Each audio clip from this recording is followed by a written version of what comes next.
Hi, I'm Mike Romatowski. I'm the creator of Mach 3 golf speed training, and we're partnering with Ultimate Long Drive because I really feel like training for a long drive competition is one of the very best things that you can do for your game. Now, how far you can hit the ball basically determines your scoring potential. After that, your irons and your short game come into play. But at the foundation of all of this is, can you get the ball out there far enough? So we're excited to partner with Ultimate Long Drive and try to get golfers into the sport of long drive, because the game of golf and the sport of long drive are not mutually exclusive. They go together very well. How's it going? I'm KP, head of the Ultimate Long Drive Academy in the Mid-Atlantic region. We've partnered with Mike. I've gone through all their training and teaching students through stage 1 and stage 2. That's where we're kind of putting finishing touches this week on, coming down, learning some new things, new programs that Mike's come out with, and we got some exciting stuff coming in stage 2 for everybody that's been through stage 1 with me already. Thanks. So, Mike, you said entering long drive competitions, training for long drive is the best thing that any golfer could do for their games. Why do you think that? Well, first of all, the distance you can hit the ball is the foundation of your scoring potential. So nobody plays better from further back. But this is all a matter of you deciding what you're going to do and then sticking to it until it's accomplished. So the longest guy on the PGA Tour is that, because at a certain point he said, I am going to be the longest guy on the PGA Tour, and he focused on that until he got it. Yeah. So we've always said that the #1 rule of speed training is don't mix your goals. So when we train for speed, we stick to speed. We don't try to turn it into an endurance contest. We don't get sidetracked. So what I think is that every golfer can benefit from more speed and more distance. You just got to say to yourself, that's what I want right now, and I'm going to get it. And then when you've got a competition on the horizon, you're going to stick to the plan, because that's a whole different animal than just saying, I'm going to be faster. You're going to have to get out there and prove that you've made progress. So it's not even about you winning the competition. You may have that potential, perhaps you don't, but it's about you being a longer version of yourself and knowing that you're going to have to prove it, at least to yourself. Yeah. And so you're going to stick to the plan, you're going to get it done, and it is going to help your game almost more than anything else possibly could. Because where you used to be pulling the head cover off of a hybrid, now maybe you have an 8-iron in. And, you know, again, nobody plays better from further back. So I really do think that for your actual game, yeah, training for a long drive competition is one of the best things that you could do. A hay bale like this, I'm not going to throw it like that. I'm not going to do any of this stuff. It's going to go up. It's going to go just like the weed whacker. Exactly. Yeah. Right? Exactly. So if they're not familiar with it, go, okay, let's go throw some hay bales and we'll see how many you go this way or this way or do this stuff with it, because you won't. And that's what happens with the tools, right? Is that, you know, we get the heavy bombers and stuff like that. You can't swing them bad. That's why the program's so good. Right. Yeah, a speed bomber, you cannot swing on a poor path. Right. Never seen anybody do it. Had a couple people try on purpose and they never tried it again, because it feels horrible and it feels like you're going to break your wrist. So you won't do it more than once. Already falling over. Yeah. If you're not going to break your wrist, you're going to go with it. Right. So Mike, why do you say the finish dictates the motion? Right. So purposeful movement, like a golf swing, is driven by its destination. And so what we got to remember when we're hitting a golf ball, especially with a driver, is the finish and the destination are way up ahead of us. And so we got to get our speed and our energy out in front, but also the fact that the destination is there is what creates the way you move. So in golf, the only shot I can think of off the top of my head that finishes down would be a buried lie in a bunker, where you're basically just going to stab the club head in and stop it there. So that move that you make is dictated by the fact that that's actually the end of the motion. But with a driver, the end of the motion is way up in front of you toward the target. So every move you make should be geared to that. So the ball itself is just a kind of a meaningless halfway point. The ball's just going to get swept away by you moving to the destination. And that includes and it creates all parts of the movement. So even the parts that occur in the backswing space are driven by the actual destination, which is the finish of the swing. So sometimes you hear like, well, the finish doesn't matter. It's just a result of the move you made, but it's actually the opposite. The move you made is a result of your understanding of the finish. Makes sense. Yeah. So Mike, in your training, why do you say you're not trying to get anyone tired like during the workout? Right. So most athletes and golfers played sports earlier in their life, and the mindset is the harder I push myself in this workout, the better the workout was. But in speed training, that doesn't work. When you're tired, you're nothing but tired. And when you're tired, you're slow. So that's not the kind of approach that we take. We are only looking for your best performance. And that not only means when you're hitting the ball, but when you're training, at every moment, at every drill, at every exercise, we want your best performance. So it is a different style of training, where if you crawl out of this gym exhausted on your hands and knees, I was such a miserable failure, you should never come back, right? We want you walking out feeling like you could rip a tree out of the ground. And that's the way we train, so it's very short burst. And yeah, you'll get winded, no question, but you'll have plenty of time to recover between sets, because all I want to see is give me your best show. Give me the best performance that you have. And that's not going to happen if you're tired or if you're exhausted. It has no benefit at all. So, what I always say is, look, if you want to be faster, train with us. If you want to be tired, go run up and down that hill 10 times. And then you're tired and you're slow. Yeah. So What are your thoughts on doing a session before a long drive event?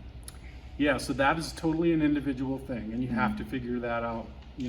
So even tour players, some of them work out now in the morning and even heavy before they play, and others have figured out there's just no way that works for me. And it is a very individual thing, and there's no way to give standard advice on it. You just have to say, I need you to try both ways and tell me what works the best. But in general, in these sessions in the gym, what I would want is for you to be able to walk out the door feeling like you had a great workout and you could now go to the first tee and play. Because that tells me like I didn't wear you out. Exactly. And max workouts, they require a lot of recovery. So you really got to say, do I really have time for that? Or would I rather just be my best all the time? And so we've proven it to ourselves many times over that we don't have to do a heroic workout. We want to do consistent, really fun, high performance workouts, so that I always feel like I'm always ready. I'm always at my best. And that yields the best performance. So I would say even you've proven going through, even if it was just a speed check and then some extra drills, kind of similar to what we run in the Stage 1 Academy. Where do you see the highest speeds? In the beginning or after the drills? Right. So in the beginning of training with us, because in any training session, the golfer's going to hit at least 10 balls, maybe 15, maybe even 20. In the beginning, usually their first set of 5 balls will be their fastest. Because then even when you're trying to protect their fatigue limits, they'll still get tired because they're not used to that kind of training. But within a month, and certainly within 2 months, they're going to get to where their last 5 balls of the session are the fastest. And that's when we know we really succeeded. Like this guy or this gal's really in shape now, and they can actually do a pretty high workload and then still be fast or faster. And it translates to the course. So the question is, okay, yes, I'm faster. Am I as fast on holes 14 through 18 as I was on holes 1 through 5? Right? And when you cannot fall apart, and when you've still got it there coming down the stretch, a lot of your competitors will not still have that. So Mike, I've run a few academies now before national championships, world long drive championships, as far as ours up in Chicago, gotten guys faster right before it. I think a thing that I hear and see is people questioning whether we're teaching the swing and things like that, where I would say I don't feel like we're adding speed, efficiency, and things like that. What do you say as far as the Mach 3 system goes in teaching the swing, as far as before an event we're not really doing that? Right. Well, in Mach 3, we don't teach the swing. What we're teaching is how to use your energy. So what we're looking for is the most efficient way for you to project your energy way out in front and have a lot left after the ball is gone, rather than just dumping it early at the ball. So there isn't any need to teach the swing in that context. It is, do I want to go energy up, backswing, energy down, downswing, energy up again, follow through, which is like turning a corner with your energy, or do I just want to go up, right?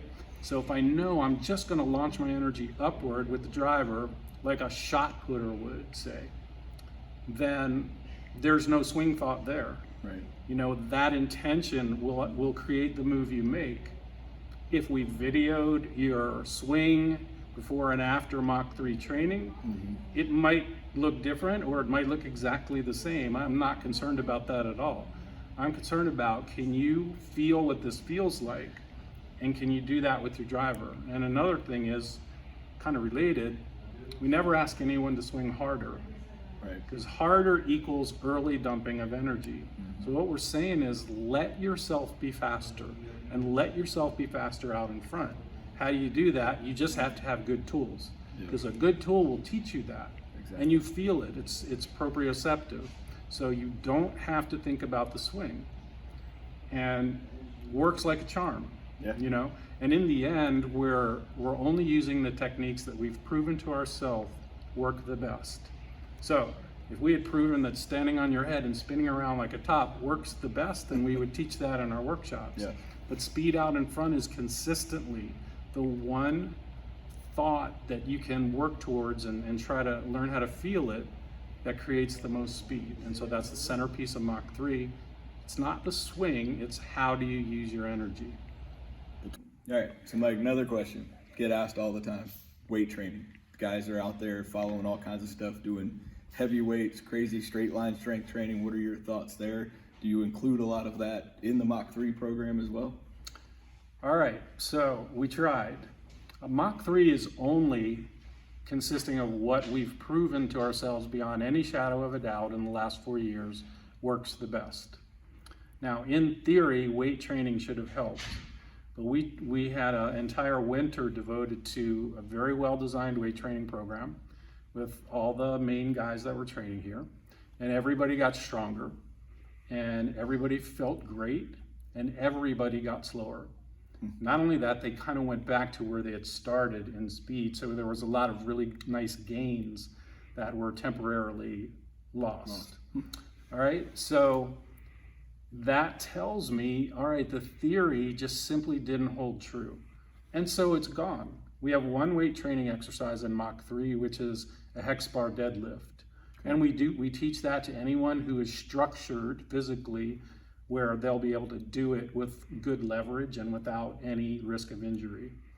So we have that, but the rest of the weight training is gone, and we're much for the better for it. We have our version of strength training with tools that have weird names, and they're designed to be clumsy and awkward and really force you to stabilize and really exert a lot of control over a moving object. But weight training, no. We tried really hard. It was an epic fail. I've had very highly regarded strength coaches give me the scenario where this is gonna help speed in any golfer. And so my obvious question is this: okay, how many golfers have you tested that on? Because we have 3,000, so that's a big database. Yeah. Do you have, what, 1, 3, 10? I don't know. What do you have? And normally the answer is not a very high number, like something in single digits or one of these. So again, theories are theories. I'm interested in theories. We've tried a lot of things that should have worked and they didn't, and so they're gone. Gotcha. So Mike, who would you say these programs, speed training in general, is most suited for? It's actually everyone, because in the first level of speed gains, you're actually showing the golfer speed that they already have, that they're not accessing, and everyone walks in the door with some of that. And that's why we succeed, because we don't have to change your body one iota to get that. Everybody has it. Now, the best revelation of all of this, as we developed these protocols and tested them, I mean, we test everything for months before we put anything out in public, whether it's a tool or a training program. So what we learned was we don't need a senior program, and then here's a junior program, and then here's a tour players program, and here's a recreational golfers program. The same protocols work for everyone. And that's the beauty of it. So we're living by principles, not by techniques. In the world of hardcore self-defense, there's a saying, technique will get you killed, principles will save your life. And fortunately, golf is not a life and death matter, but it does apply. So the principle of speed out in front, the principle of not training until you're exhausted, the principle of stick to your goal and don't sidetrack yourself, right? So this is not about technique. It's just about a way of thinking about who I am as a golfer, what I want to do, and how to go about it. And the same principles working for everybody makes it so easy to, run a college program, run a junior academy. So even in the sport of long drive, where we want everybody to be included, and because everybody can benefit from it, and lo and behold, everybody can train the same way to take care of the physical part.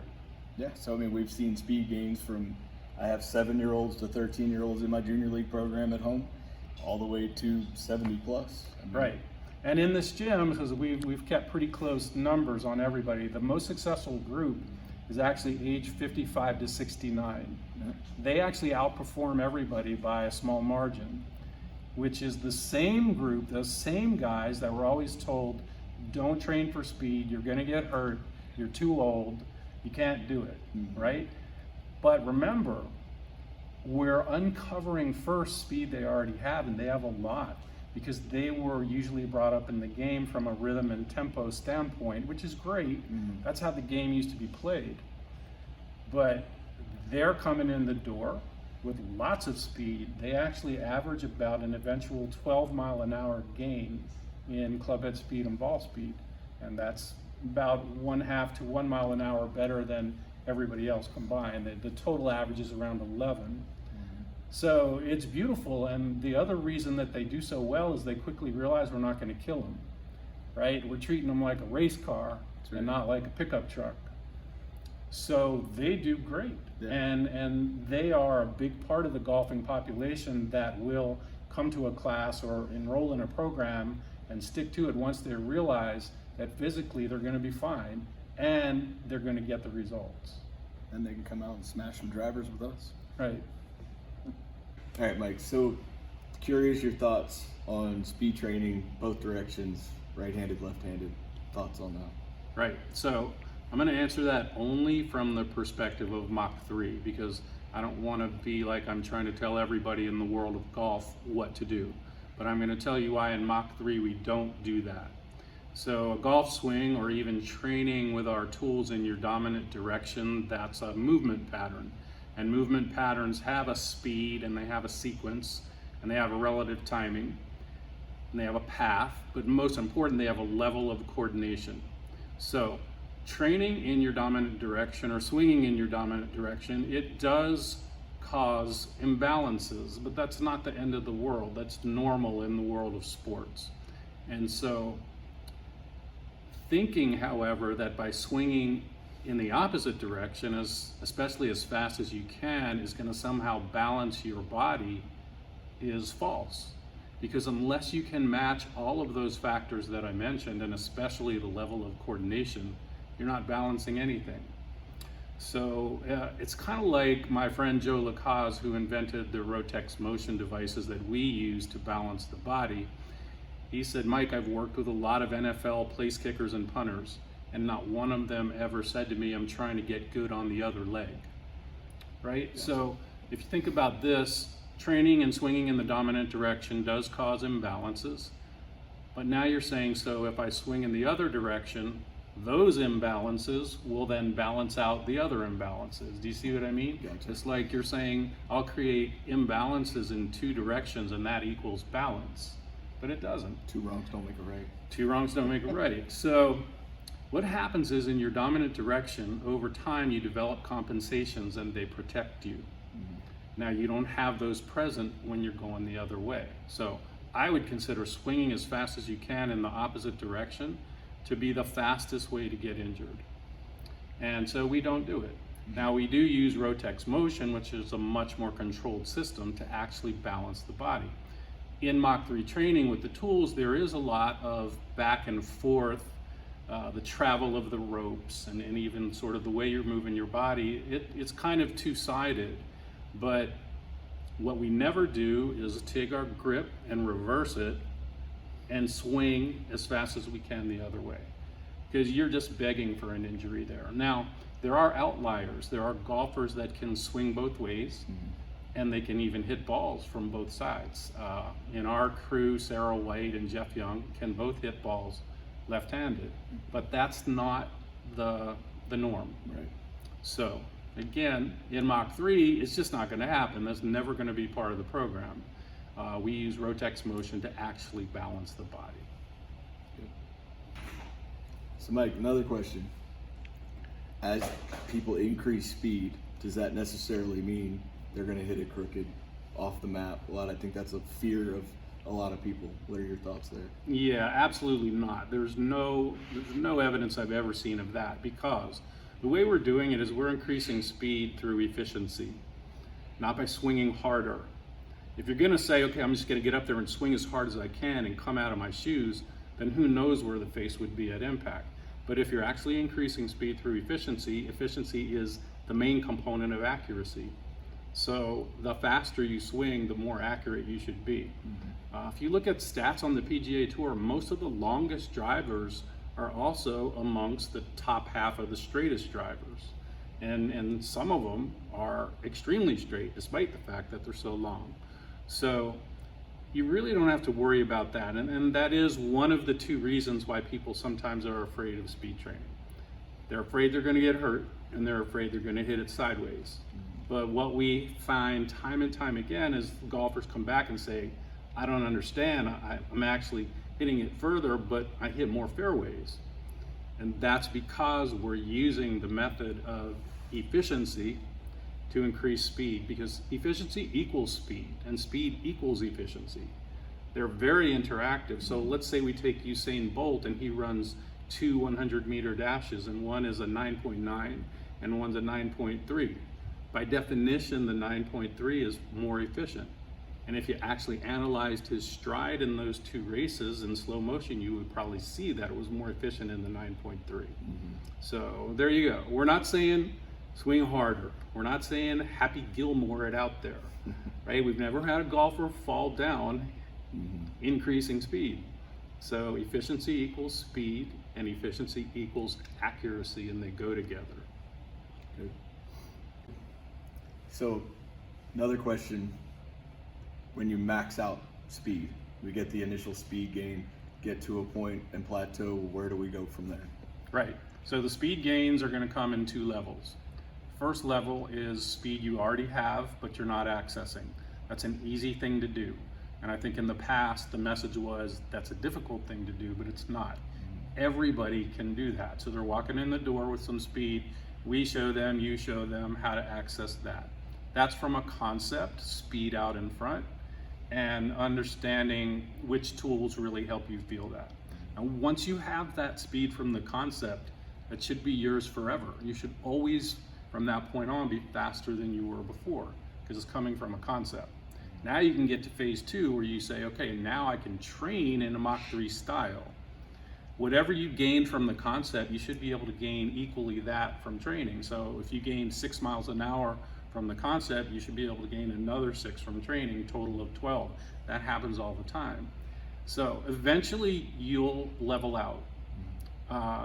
It can take anywhere from 2 weeks to, I would say, 3 months under normal circumstance for your speed to peak out. Now then what do? First of all, you keep training for the conditioning aspect, because that's laying a foundation for more speed gains in the future.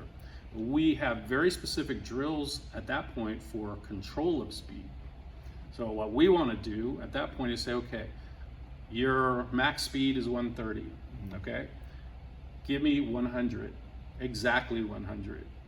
Give me 104, give me 108, give me 112, right? So what you've got is the ability to go up and down, almost like playing scales on the piano, right? And eventually you realize, okay, I have a stock speed, kind of my normal playing speed. I have 1 gear below that, and I have 2 gears above that, right? So you got stock, 1 below, 1 above, and then your highest gear. And then that's a weapon when you're playing, because you can go up and down your gears. And that also then transfers over to your irons and your wedges. You understand, because remember, Mach 3 is how you use your energy. So what you're really driving into your system is, how much energy does it take me to swing at 110 and 120 and 130, right? So that's one drill. Then we also like to literally figure percentages. So what is 50% of 130, 60%, 70%, 80%, 90%, 100%? And we try to hit those exact numbers. And it's amazing when you do that, how you can break through a plateau, because you're learning to sense, like, what is 60%? What is 80%? Okay, now feel what 100% is, but I got a little more, you know? And so they go up a lot of times. So randomly after the leveling out point, they will make another jump. It's not unusual at all. So the guys we started with, who were pretty fast in the beginning, they were 113 to 116. They eventually got up to 137, 139, huge jumps, and then leveled out. And now, so their playing speed went from, say, maybe 110 to 124.